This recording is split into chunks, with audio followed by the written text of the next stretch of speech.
Hello students, তোমাদের সবাইকে আমাদের চ্যানেলে ওয়েলকাম জানাই। দেখো, তোমরা যারা ক্লাস 6 এর ফাইনাল পরীক্ষা দিয়েছো এবং তোমরা জানুয়ারি মাস থেকে তোমাদের ক্লাস 7 এর ক্লাস শুরু হবে, তাদের জন্য আমরা প্রত্যেকটা সাবজেক্টের ফার্স্ট টার্মের সিলেবাস কি রয়েছে সেটা আমরা আলোচনা করব। তার সাথে তোমাদের ফার্স্ট টার্মের পরীক্ষা কত নম্বরের হয়, বিভিন্ন সাবজেক্টের কোন কোন চ্যাপ্টার গুলো তোমাদের ফার্স্ট টার্মের মধ্যে আছে, কোন চ্যাপ্টার থেকে কত নম্বর আসে, সবগুলো কিন্তু আমরা ডিটেলস আলোচনা করব। MCQ, short answer type question, বড় প্রশ্ন কত নম্বরের হয়, সবগুলো কিন্তু আমরা আজকে ক্লাসে আলোচনা করব। এবং প্রত্যেকটা সাবজেক্ট তোমাদের ক্লাস 7 এর নতুন ক্লাসে তোমাদের কি কি সাবজেক্ট রয়েছে, প্রত্যেকটা সাবজেক্টেরই আমরা পুরো সিলেবাস এবং এক্সাম প্যাটার্ন আলোচনা করব। তাহলে চলো শুরু করি। প্রথমে তোমাদের যেটা হচ্ছে সেটা হচ্ছে বাংলা। বাংলা বিষয়ের মধ্যে তোমাদের দেখো ফার্স্ট টার্মের মানে প্রথম পর্যায়ক্রমিক মূল্যায়নের রূপরেখা তোমরা দেখতে পাচ্ছ এখানে। টোটাল 15 নম্বরের কিন্তু পরীক্ষা হয়। তাহলে 15 নম্বরের পরীক্ষা তোমাদের এখানে দেখো, গদ্য রয়েছে, কবিতা রয়েছে, ব্যাকরণ পার্ট, সহায়ক পার্ট। গদ্য থেকে দেখো 1 নম্বরের এমসিকিউ একটা, very short answer type question, মানে 1 নম্বর একটা প্রশ্ন আর 2 নম্বর একটা প্রশ্ন। কবিতা থেকেও একই রকম এমসিকিউ একটা, 1 নম্বরের শর্ট কোশ্চেন আর 2 নম্বরের একটা প্রশ্ন আছে, শর্ট আনসার টাইপ কোশ্চেন। ব্যাকরণ থেকেও 1 নম্বরে দুটো এমসিকিউ এবং 1 নম্বরের শর্ট কোশ্চেন আসে। এরপর দেখো এখানে আমাদের টোটাল যে নম্বরটা হয়ে যাচ্ছে, সহায়ক পাঠ ধরে সহায়ক পাঠে দুটো সংক্ষিপ্ত প্রশ্ন আছে, অতি সংক্ষিপ্ত প্রশ্ন নিয়ে টোটাল দেখো 15 নম্বর প্রশ্ন কিন্তু আমাদের আসছে। এবার সাহিত্য মেলা যে তোমাদের বইটা রয়েছে সেখানে কি কি চ্যাপ্টার রয়েছে, প্রথম পর্যায়ে বা ফার্স্ট ইউনিট টেস্টের মধ্যে কি কি রয়েছে দেখো। ছন্দে শুধু কান রেখো, পাগলা গণেশ, বঙ্গভূমির প্রতি, মাতৃভাষা, 21-এর কবিতা, 21-এর তাৎপর্য, নানান দেশে নানান ভাষা, আত্মকথা, আঁকা লেখা, খোকনের প্রথম ছবি, কুতুব মিনারের কথা, এগুলো। আর মাকু থেকে দেখো প্রথম এবং দ্বিতীয় অধ্যায়, ফার্স্ট এবং সেকেন্ড যেটা চ্যাপ্টার রয়েছে, এই দুটো চ্যাপ্টার। এবং ভাষা চর্চার মধ্যে দেখো তোমাদের সিলেবাস হচ্ছে ফার্স্ট টার্মের মধ্যে সেটা হচ্ছে বাংলা ভাষার শব্দ। তাহলে এটা ছিল তোমাদের ফার্স্ট টার্মের সিলেবাস। ফার্স্ট টার্মে বাংলা 15 নম্বরের, সাহিত্যমেলা থেকে কি কি চ্যাপ্টার আছে সেটা তোমরা দেখলে, মাকু থেকে কি কি চ্যাপ্টার আছে, ভাষা চর্চা থেকে কি কি চ্যাপ্টার আছে সেগুলো তোমরা দেখে নিলে। এরপরে নেক্সট আমরা দেখবো আমাদের পরবর্তী যে সাবজেক্ট সেটা হচ্ছে ইংরেজি। ইংরেজির ক্ষেত্রে দেখো টেক্সটের মধ্যে সাধারণত স্কুলগুলোতে কি করে, প্রথম 4টে অধ্যায় দেয়। যে সমস্ত স্কুলে ক্লাস প্রথম দিকে একটু দেরিতে শুরু হয় তাদের ক্ষেত্রে 3টে চ্যাপ্টার দেয়, কিছু কিছু স্কুলে 5টা চ্যাপ্টারও দিয়ে থাকে। কিন্তু অন অ্যান অ্যাভারেজ জেনারেলি যেটা করে থাকে বেশিরভাগ স্কুলে সেটা হচ্ছে প্রথম দিকে 4টে অধ্যায় দেয়। এবং যেহেতু এখানে মধ্যশিক্ষা পর্ষদ কোনো গাইডলাইন দেয়নি ইংরেজি সাবজেক্টের ক্ষেত্রে বা গণিতের ক্ষেত্রে, অন্যান্য সাবজেক্টে যেমন গাইডলাইন দেওয়া হয়েছে যে ফার্স্ট টার্মে এতগুলো হবে, সেকেন্ড টার্মে এতগুলো হবে, ইংলিশ বা ম্যাথস এর ক্ষেত্রে সেরকম কিন্তু গাইডলাইন দেওয়া নেই। তার জন্য দেখো ইংলিশে সেরকম ভাবে স্কুল নিজের ইচ্ছে মতো চ্যাপ্টার গুলো সিলেক্ট করে। আমি বললাম জেনারেলি তোমাদের 4টে অধ্যায় হয়। গ্রামার এন্ড ভোকাবুলারির ক্ষেত্রে স্কুলের উপর ডিপেন্ড করছে। স্কুলে দেখবে গ্রামারের মধ্যে বিভিন্ন পোর্শন তোমাদের করায়, তারা নিজেরা সিলেক্ট করে। এবং এক্ষেত্রে আমি কিছু কিছু চ্যাপ্টার বলেছি যেগুলো সাধারণত ফার্স্ট টার্মের বিভিন্ন স্কুলে সিলেক্ট করা হয়ে থাকে, যেমন আর্টিকেল প্রিপোজিশন বলতে পারো, হোমোনিমস, ডিগ্রি অফ অ্যাডজেক্টিভ, টেন্স দেখতে পাচ্ছ, ন্যারেশন চেঞ্জ রয়েছে, পজেসিভ অ্যাডজেক্টিভ এবং পজেসিভ যেটা pronoun, forms of verbs, subject verb agreement ইত্যাদি কিন্তু তোমাদের গ্রামার এবং ভোকাবুলারি পোর্শন থেকে, মানে এগুলো হচ্ছে গ্রামার এবং ভোকাবুলারি পোর্শনের তোমাদের ফার্স্ট টার্মের সিলেবাস। এরপরে যদি জিজ্ঞাসা করে যে রাইটিং স্কিল কি রয়েছে, রাইটিং স্কিল সাধারণত ফার্স্ট টার্মে অনেক স্কুল স্কিপ করে, আবার অনেক স্কুল ফার্স্ট টার্মে রাইটিং দিয়ে থাকে। যেহেতু ফার্স্ট টার্মের পরীক্ষা 15 নম্বরের, 15 নম্বরের মধ্যে রাইটিং দেওয়াটা খুব একটা মানে চ্যালেঞ্জিং ব্যাপার হয়ে যায়। তাই জন্য যে সমস্ত স্কুলে রাইটিং দেয় তারা কিন্তু দেখো লেটার দিতে পারে বা প্যারাগ্রাফ দিতে পারে। কেমন, লেটার দিতে পারে, প্যারাগ্রাফ দিতে পারে, কোন কোন স্কুলে আবার স্টোরি রাইটিং দিয়ে থাকে। কেমন, এবং নম্বরটা হয়ে থাকে 4 নম্বর দিতে পারে, 5 নম্বর দিতে পারে, 6 নম্বর দিতে পারে। 10 নম্বরের রাইটিং সাধারণত দেয় না। কেন দেয় না? তার কারণ 15 নম্বরের পরীক্ষার মধ্যে যদি 10 নম্বরের রাইটিং হয়, এবার টেক্সট রয়েছে, গ্রামার রয়েছে, সেগুলো কভার হবে না, তাই না? তাহলে ফার্স্ট টার্মে অনেক স্কুলে কি করে, রাইটিং দেয় না, সেকেন্ড টার্মে বা থার্ড টার্মের মধ্যে রাইটিং গুলো দিয়ে থাকে।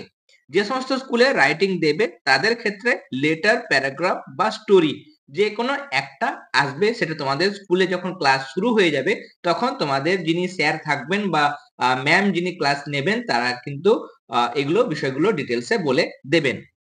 ইংলিশের সিলেবাস দেখলাম, এরপরে আমরা নেক্সট গণিতে দেখব। গণিতের ক্ষেত্রে দেখবে তোমাদের টেক্সট বইয়ের মধ্যে টোটাল মজার অঙ্ক যদি আমরা বাদ দিই তাহলে 1 থেকে 22 পর্যন্ত, মানে 1 নম্বরে পূর্ব পাঠের পুনরালোচনা, সেখান থেকে শুরু করে 22 নম্বর চ্যাপ্টার তোমরা তোমাদের টেক্সট বুকের মধ্যে পেয়ে যাবে। সেটা হচ্ছে সমীকরণ গঠন ও সমাধান।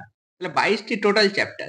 এবার ফার্স্ট টার্মের মধ্যে সাধারণত 1 থেকে 7, মানে ত্রিভুজ অঙ্কনের আগে পর্যন্ত 1 নম্বর চ্যাপ্টার হচ্ছে পূর্ব পাঠের পুনরালোচনা, তারপরে অনুপাত, সমানুপাত, পূর্ণ সংখ্যা যোগ, বিয়োগ, গুণ, ভাগ।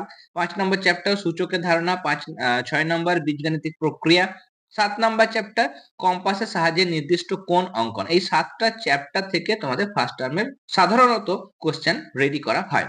এখানে অতি সংক্ষিপ্ত 4টে থাকে 4 নম্বর, সংক্ষিপ্ত 2 নম্বরের প্রশ্ন 4টে থাকে 8 নম্বর, সম্পাদ্য তোমাদের দেওয়া থাকে, অঙ্কন করতে হয়, সেটা একটা দেওয়া থাকে 3 নম্বর। টোটাল 15 নম্বরের গণিতের প্রশ্নপত্র হয়। এরপরে নেক্সট দেখো আমরা আমাদের পরবর্তী যে বিষয় সেটা হচ্ছে পরিবেশ ও বিজ্ঞান, অর্থাৎ সায়েন্সের আমরা সিলেবাস দেখব। সায়েন্সের 3টে চ্যাপ্টার রয়েছে, একটা হচ্ছে তাপ, 2 নম্বর চ্যাপ্টার পরমাণু, অণু ও রাসায়নিক বিক্রিয়া, এবং 3 নম্বর জীবন বিজ্ঞানের পোর্শন, সেটা হচ্ছে মানুষের খাদ্য। এমসিকিউ প্রত্যেকটা চ্যাপ্টারে থেকে 2টো করে, টোটাল 3টে চ্যাপ্টারে 6টা। Short answer type question, very short answer type question, অতি সংক্ষিপ্ত প্রত্যেকটা চ্যাপ্টার থেকে একটা করে, টোটাল 3টে। আর 2 নম্বর প্রশ্ন থাকে, সেগুলো হচ্ছে দেখো এখানে প্রত্যেকটা চ্যাপ্টার থেকে একটা করে, তাহলে 3 2 6। তাহলে টোটাল 15 নম্বর প্রশ্নপত্র আমরা পেয়ে যাচ্ছি এই 3টে চ্যাপ্টার থেকে। তাহলে এটা হচ্ছে আমাদের মধ্যশিক্ষা পর্ষদ প্রদত্ত আমাদের পরিবেশ ও বিজ্ঞানের প্রথম পর্যায়ক্রমিক মূল্যায়নের রূপরেখা, যেটা হবে কোশ্চেন প্যাটার্ন এবং অ্যালটমেন্ট অফ মার্কস। ইতিহাসের ক্ষেত্রে তোমরা দেখতে পাচ্ছ এখানে আমাদের চ্যাপ্টার রয়েছে 2 নম্বর চ্যাপ্টার এবং 3 নম্বর চ্যাপ্টার। দেখো ভারতের রাজনৈতিক ইতিহাসের কয়েকটি ধারা এবং ভারতের সমাজ, অর্থনীতি ও সংস্কৃতির কয়েকটি ধারা। এখানে দেখো প্রথম চ্যাপ্টার থেকে 2টো এমসিকিউ, এখান থেকে একটা এমসিকিউ, তাহলে টোটাল 3 নম্বর। এখানে ভেরি শর্ট আনসার টাইপ একটা, এখানে ভেরি শর্ট আনসার টাইপ একটা, তার মানে 2 নম্বর হয়ে যাচ্ছে টোটাল। কেমন? এখানে 3 নম্বর পেলাম, এখানে 2 নম্বর পেলাম।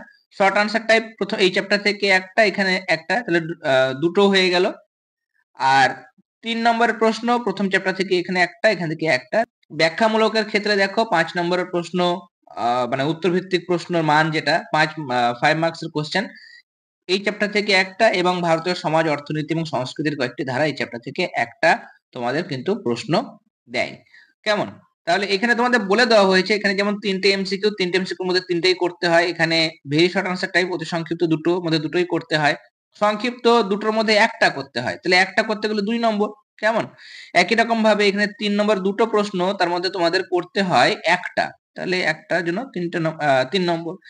2টো 5 নম্বরের কোশ্চেন থাকবে, দেখো 2টো 5 নম্বরের কোশ্চেন একটা করতে হবে, তার মানে 5 নম্বর। তাহলে দেখো 3 আর 2 এ 5 নম্বর, আর 2 এ হয়ে যাচ্ছে 7 নম্বর, আর 3 10, আর 5 এ 15। তাহলে 15 নম্বর কিন্তু কমপ্লিট হয়ে গেল। এটা হলো ইতিহাসের পুরো একদম প্রশ্ন কাঠামো এবং নম্বর বিভাজন। এরপরে নেক্সট দেখো আমাদের শেষ যে সাবজেক্ট সেটা হচ্ছে জিওগ্রাফি। পৃথিবীর পরিক্রমণ, ভূপৃষ্ঠের কোন স্থানের অবস্থান নির্ণয়, বায়ুর চাপ, এশিয়া মহাদেশ। প্রত্যেকটা চ্যাপ্টার থেকে একটা করে এমসিকিউ, টোটাল 3টে এমসিকিউ। আর 2 নম্বরের মানে সরি 2টো 1 নম্বরের অতি সংক্ষিপ্ত প্রশ্ন থাকে, তাহলে 2 নম্বর তুমি পেয়ে গেলে। 2 নম্বরের একটা প্রশ্নই করতে হয়, যে কোনো চ্যাপ্টার থেকে দিতে পারে, সেটা 2 নম্বর। অনেক স্কুলে অপশনও দিয়ে থাকে। 3 নম্বরের একটা প্রশ্ন আনসার করতে হয়, তাহলে 3 মার্কস, এবং 5 নম্বরের একটা বড় প্রশ্ন থাকে, সেটা তাহলে 5 নম্বর। টোটাল 15 নম্বর জিওগ্রাফির হয়ে গেল। তাহলে তোমাদের প্রত্যেকটা সাবজেক্টের আমরা সিলেবাস এবং এক্সাম প্যাটার্ন আমরা আজকে ক্লাসে আলোচনা করলাম।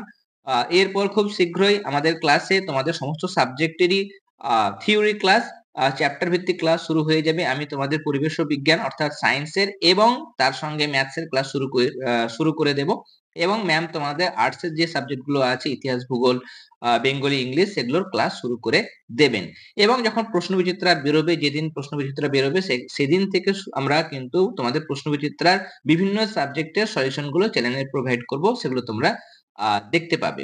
তাই এখনো পর্যন্ত যারা চ্যানেলটি সাবস্ক্রাইব করেনি তারা অবশ্যই সাবস্ক্রাইব করে নিও, এবং পাশে থাকা বেল আইকন প্রেস করে অল নোটিফিকেশন সিলেক্ট করে রাখবে, যাতে করে যখন আমরা আগামী দিনে বিভিন্ন সাবজেক্টের ক্লাস প্রোভাইড করব, তোমাদের ক্লাস 7 এর থিওরি ক্লাস হতে পারে বা রায়মার্টিন প্রশ্নবিচিত্রা হতে পারে, সেগুলো সে সমস্ত ক্লাসের নোটিফিকেশন তোমরা সাথে সাথে পেয়ে যাবে এবং কোনো ক্লাসই তোমাদের মিস হবে না। তাহলে এই সিলেবাস গুলো তোমরা মার্ক করো, যাদের কাছে বই আছে তোমরা সিলেবাস গুলো মধ্যশিক্ষা পর্ষদের সিলেবাস এই বলে তোমরা চ্যাপ্টার গুলো মার্ক করে নাও, তাহলে তোমাদের কোন চ্যাপ্টার গুলো আছে, কোন চ্যাপ্টার থেকে কত নম্বরে বড় প্রশ্ন হয়, ছোট প্রশ্ন হয়, সেগুলো তোমাদের একটা বিষয়টা কনসেপ্ট একটা তোমাদের গড়ে উঠবে এবং তোমাদের প্রিপারেশন নিতে কিন্তু সুবিধে হবে। প্রথম থেকে তোমরা ঠিকমতো পড়াশোনা করো, তাহলে পরীক্ষার আগে তোমাদের সেরকম চাপ হবে না।